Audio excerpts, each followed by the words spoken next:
प्रथमे मैं DA news plus সাংবাদিক বন্ধুলৈ मोर आंतरिक शुभेच्छा और कृतज्ञता ज्ञापन करिছোঁ। আজি আমার এখানে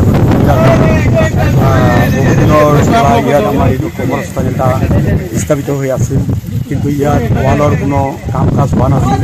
গতিকে আমি আটাইয়ে দৃঢ় প্ৰতিজ্ঞাবদ্ধ হৈ সকলে মানে সহায় সহযোগিতাৰ মাজেৰে আমি যোৱা আমাৰ ইদুল ফিতৰৰ দিনাখন আমি এটা মানে সংকল্প লৈছোঁ যে আমি এই ওয়ালখনৰ কাম যিকোনো পৰিস্থিতিত কৰিব লাগে, নহ'লে এইটো এটা মানে বেয়া হৈ আছে। মানে গৰু ছাগল সকলোখিনি এই আমাৰ কবৰস্থানত আহি থাকে, গতিকে লেতেৰা লেতেৰা হয়।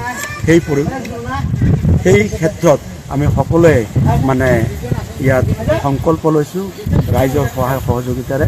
আজি আমাৰ ইয়াত আধাৰশিলা স্থাপন হ'ল আৰু সকলোৰে সহায় সহযোগিতা মই আগন্তুক দিনত কামনা কৰিছোঁ আৰু যাতে এই ওয়ালখন সুচাৰুৰূপে হয় আৰু এইখিনিয়ে কামনা কৰিছোঁ। পোনপ্ৰথমতে মই DA নিউজ প্লাছ সাংবাদিকসকললৈ আন্তৰিক ধন্যবাদ জ্ঞাপন কৰিছোঁ। আজি সঁচাকৈ এটা শলাগিবলগীয়া কথা যে যি সময়ত চৰকাৰী ধনৰ ব্যৱহাৰ কৰি বহুত ৰাজহুৱা কাম চলি আছে, সেই সময়ত আমাৰ এই ঐতিহ্যমণ্ডিত জালিপুৰা গাঁওখন যিটো আঞ্চলিক কবৰস্থান আছে, কবৰস্থানৰ ৱালত দেখিব পৰা নাই। কিন্তু মেইন কথা এতিয়া ৰাইজে একত্ৰিত হৈ নিজাববীয়া পকেটৰ ধনেৰে আজি ৱালখন বনাই আছে বা আজি আধাৰশিলা স্থাপন হ'ল।